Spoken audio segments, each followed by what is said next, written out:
My wife drained our joint account and texted, "Starting my new life. Don't follow me." I replied, "I won't." Then I reported the classic car she took with her stolen to the police. The Border Patrol called me 17 hours later. I, 34 woke up on a Tuesday morning to find half the bed cold and my wife's side untouched.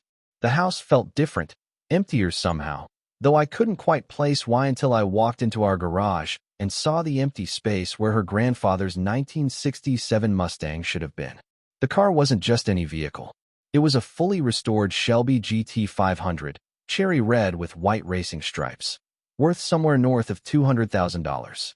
Her grandfather had left it to both of us in his will 3 years ago with specific instructions that it remain in the family. My phone buzzed as I stood there staring at the oil stain on the concrete. The text was from her. "Starting my new life. Don't follow me." I stared at those words for a long time, reading them over and over, trying to find some hidden meaning or explanation. Then I opened our banking app and watched the numbers load. Our joint account, the one we'd been building together for 8 years, showed a balance of $347. Yesterday, it had shown $93,000. I replied with 2 words, "I won't." Then I called the police and reported the Mustang stolen. The officer who took my report seemed skeptical at first. He asked if this was a domestic situation, and I told him it was, but that the vehicle belonged to both of us through an inheritance, and she'd taken it without permission along with draining our joint savings. He asked if I wanted to press charges, and I said yes. The car was titled in both our names, but the insurance was solely under mine. I had every legal right to report it missing. What the officer didn't know, what my wife didn't know, was that I'd installed a GPS tracker in that car 2 months ago. Not because I suspected anything. Not because I was some paranoid husband. But because classic cars get stolen all the time, and that Mustang was irreplaceable. The tracker was hidden in the wheel well, hardwired to the battery, and could ping its location every 15 minutes. I watched her drive south on my laptop. The tracker showed she was heading toward the Mexican border, taking back roads and avoiding highways. She was being careful, methodical. This wasn't some impulsive decision made in anger. This was planned. I spent the next few hours going through her home office. She'd taken her laptop, but I had access to our shared cloud storage. It didn't take long to find what I was looking for. Months of planning. Hotel reservations in Cabo San Lucas. Real estate listings in Baja California. Bank account information for a Mexican bank I'd never heard of. And photos. Dozens of photos of her with some guy I'd never seen before. They were at restaurants, beaches, his apartment. The metadata showed they'd been taken over the past 6 months. His name was in some of the file names. I looked him up. 38 years old, worked in real estate development, had an ex-wife and 2 kids he apparently didn't see much. His social media was full of motivational quotes about living your best life and not letting anyone hold you back. The kind of guy who used words like manifest and abundance without irony. I called my lawyer. We'd used him when we bought our house 4 years ago, and he'd handled the estate paperwork when her grandfather passed. I explained the situation, and he asked me to come in immediately. By the time I got to his office, I'd already transferred the remaining $347 to my personal account and opened a new one at a different bank. He told me the GPS tracker was legal since I owned the vehicle and had installed it for security purposes. He also told me that draining a joint account wasn't technically theft in our state, but taking the car could be prosecuted as grand theft auto since it was jointly owned and I hadn't given permission. The tracker showed she'd stopped at a motel about 40 miles from the border. She stayed there for 3 hours. Then she started moving again. She was going to try to cross that night.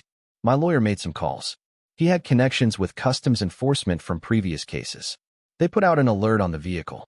A 1967 Shelby GT 500 wasn't exactly inconspicuous. If she tried to cross at any official port of entry, they'd stop her. I went home and started going through everything else. Our marriage certificate, our joint tax returns, credit card statements. I found charges I'd never noticed before. Expensive dinners at restaurants we'd never been to together. Hotel rooms in the city where we lived.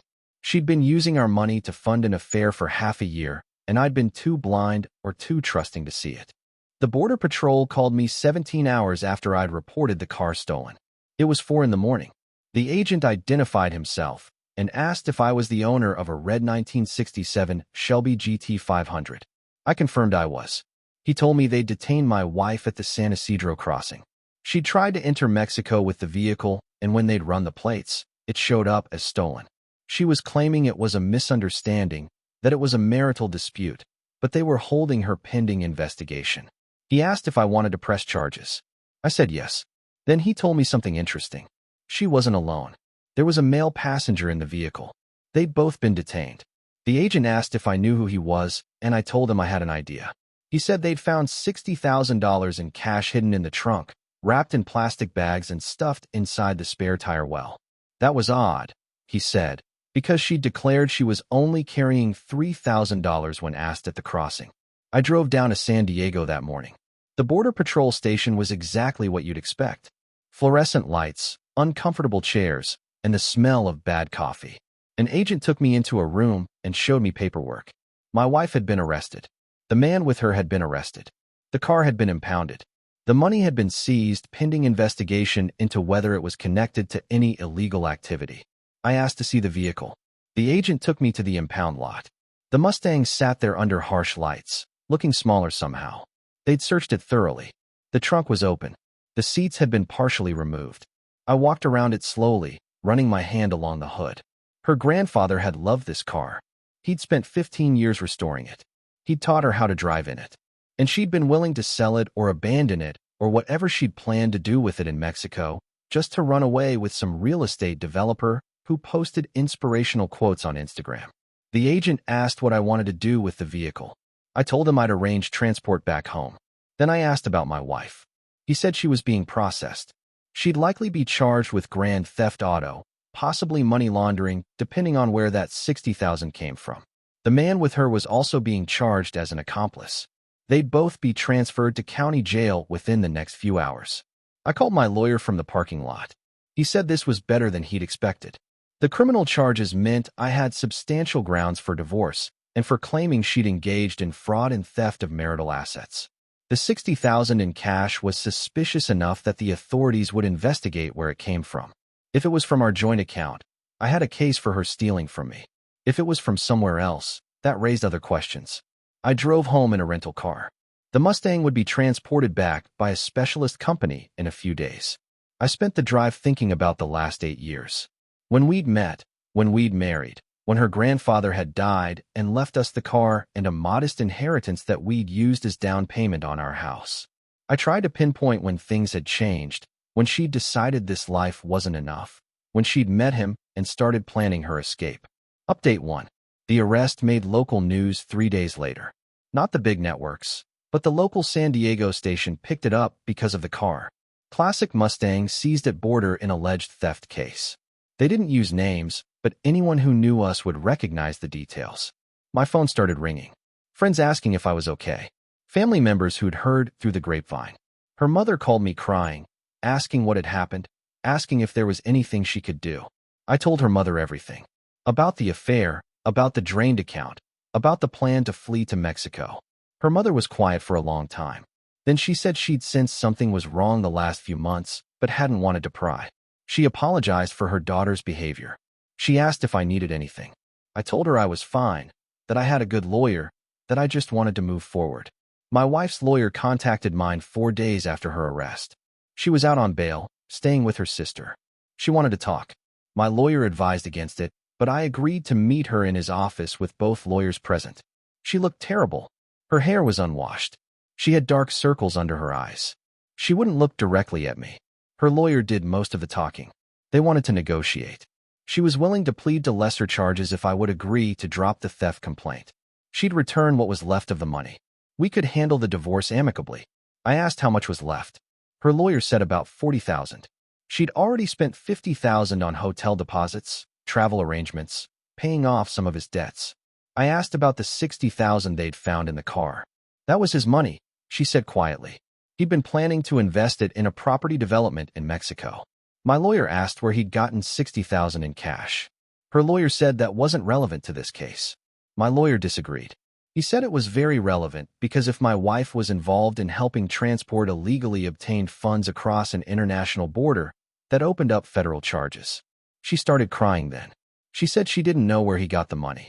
She said he'd told her it was from selling some properties, but she didn't ask questions. She said she just wanted to start over, that she'd felt trapped, that she'd made mistakes but didn't deserve to go to prison. I asked her why she'd taken the car. Of all the things she could have taken, why her grandfather's Mustang? She said she needed it for the money. They were going to sell it in Mexico, where classic American cars brought premium prices. They'd already had a buyer lined up who was going to pay $250,000 cash. I stood up then. I told my lawyer we were done negotiating. I told her lawyer that I wanted full prosecution on all charges. I told her that she'd not only betrayed me, but dishonored her grandfather's memory by trying to sell his car to fund her escape with some con artist who was probably using her. Then I walked out. My lawyer called me that evening. He said her lawyer had called back with a better offer. She'd plead guilty to theft charges, accept whatever jail time came with it, and sign divorce papers giving me the house, the car, and agreeing to pay back the $50,000 she'd spent.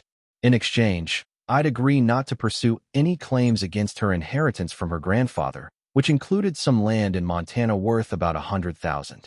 I thought about it for a day. Then I agreed, with one modification. She had to write a letter to her grandmother, her grandfather's widow, explaining what she'd tried to do with the car. Her grandmother was 91 years old, living in a nursing home, and still sharp as ever. She'd always loved that Mustang and had been thrilled when her husband left it to us. Her lawyer tried to argue against that condition, but eventually agreed. 2 weeks later, I received a copy of the letter. It was 3 pages of apologies and excuses. I made a copy and mailed it to her grandmother myself. Update 2. The divorce was finalized 6 months later. She pleaded guilty to grand theft auto and received 18 months in county jail with possibility of parole after 9 months. Her boyfriend, the real estate developer, got 3 years for money laundering and attempted smuggling. Turned out that $60,000 was from an investment scheme he'd been running. Several of his clients had filed complaints. My wife claimed she didn't know, and investigators believed her. She was stupid and reckless, but not criminal in the organized sense. I got the house, the Mustang, and a judgment against her for $50,000 that she'd probably never be able to pay. The Montana land stayed with her family. I didn't need it and didn't want to take everything from her. Some people called me merciful. Others said I was too soft. I didn't care what they thought. The Mustang sat in my garage for 3 months after it was returned. I couldn't bring myself to drive it. Every time I looked at it, I thought about her grandfather teaching us both how to change the oil, how to adjust the carburetor, how to take care of something valuable. He'd been more of a father to me than my own dad. He'd trusted us with his most prized possession, and we'd both let him down in different ways. Her grandmother called me one day. She'd received the letter. She said she wasn't angry at me for any of this. She said her granddaughter had always been impulsive, always chasing the next exciting thing, and she wasn't surprised it had ended this way. Then she asked if I still had the car. I told her I did. She asked if I ever drove it. I admitted I hadn't been able to. She told me her husband hadn't restored that car to have it sit in a garage. He'd restored it to be driven, to be enjoyed, to be a reminder that beautiful things exist in the world and we should appreciate them. She told me I should take it out, feel the engine roar, remember the good times we'd all had before everything fell apart. Then she told me I should eventually find someone who'd appreciate both me and the car, someone who understood the value of things that last. I took the Mustang out that weekend. I drove up the coast highway with the windows down and the radio off, just the sound of the engine and the wind. It felt like letting go of something heavy I'd been carrying. The car handled perfectly. All those hours her grandfather had spent teaching us maintenance had paid off. I sold the house 4 months later. Too many memories, too many rooms that echoed with arguments I'd been too oblivious to recognize as the beginning of the end. I bought a smaller place, a 2-bedroom condo with a secure garage for the Mustang. I started focusing on work again. I'd been coasting for months, distracted and depressed. My boss had been understanding, but there were limits. My wife wrote me from jail once. The letter came 8 months into her sentence. She said she was sorry. She said she'd been selfish and stupid. She said she understood why I'd done what I did and didn't blame me. She said therapy in jail had helped her understand she'd been running from herself, not from me, and that she'd sabotaged the best thing in her life because she was afraid of being happy. It was the kind of insight that comes too late to matter. I didn't write back. She was released after 10 months for good behavior. I heard through mutual friends that she'd moved back in with her mother, was working at a dental office as a receptionist, was trying to rebuild her life. Her boyfriend got out 6 months after her. I heard they weren't together anymore. Apparently, she'd figured out what kind of person he really was once the fantasy of running away together crashed into reality. I ran into her mother at a grocery store about a year after the divorce was finalized. We talked for a few minutes in the produce section. She thanked me for not completely destroying her daughter's life, even though I'd had every right to. She said her daughter asked about me sometimes, wondered how I was doing. I told her mother I was doing fine, that I'd moved on, that I hoped her daughter found whatever she was looking for. That was true. I had moved on. I'd started dating someone I'd met through work, a project manager who was smart and funny and had no interest in drama. We took things slow. I told her the whole story on our 4th date, expecting her to run. Instead, she said it sounded like I'd handled an impossible situation with more grace than most people would have. She said anyone who'd fight that hard for a car their wife's grandfather had restored was someone who understood loyalty and value. I introduced her to the Mustang on our 6th date. We drove up the same coastal highway I'd driven alone that day after talking to my wife's grandmother. She loved the car, but more importantly, she understood what it represented. Not just a vehicle, but a connection to someone who treated me like family, a reminder that some things are worth fighting for. Her grandmother passed away 2 years after everything happened. The funeral was small. I debated whether to attend, but decided I owed it to her grandfather's memory. My ex-wife was there with her mother. We nodded to each other across the cemetery, but didn't speak. After the service, her mother approached me and said her mother had left something for me in her will. A letter and a photograph. The photograph was of her grandfather and me working on the Mustang in his garage, both of us covered in grease, both grinning at the camera. I didn't remember it being taken. The letter was short. It thanked me for keeping the car, for honoring her husband's memory, for being the grandson he'd never had. It said she knew her granddaughter had made terrible choices, but hoped someday I'd be able to forgive her, not for her sake, but for mine. I kept both the letter and the photograph. I framed them and hung them in my garage next to the Mustang. Some people might think that's strange, holding on to reminders of a failed marriage. But that's not what they represented to me. They represented a man who'd taught me about integrity, about taking care of things that matter, about the difference between value and price. I married the project manager 3 years after meeting her. Small ceremony, just family and close friends. My ex-wife wasn't invited, obviously, but I heard through her mother that she'd gotten married too, to someone she'd met at her job. Someone stable and boring, her mother said with a laugh. Exactly what she needed. The Mustang sits in my garage now, next to my wife's practical sedan. We take it out on weekends sometimes, drive up the coast, stop at diners and beaches. She's learned how to do basic maintenance on it. Her grandfather would have liked her, I think. He would have appreciated that she sees the car for what it is, not a trophy or an investment, but a piece of history that connects us to people who are gone, but not forgotten. Sometimes I think about that text message. Starting my new life. Don't follow me. And my response. I won't. 2 words that seemed so simple at the time, but contained everything that came after. I didn't follow her into chaos and delusion. I stayed where I was, dealt with reality, and built something better. That's the real revenge, I suppose. Not the arrest or the jail time or the divorce settlement. The real revenge is living well, finding someone who appreciates what you offer, and turning something that was meant to destroy you into something that makes you stronger.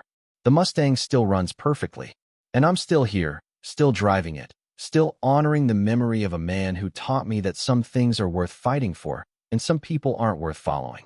If you'd like to see more stories like this, a gentle tap on the subscribe and hype button would mean the world to us. Please subscribe and press the hype button. Thanks in advance.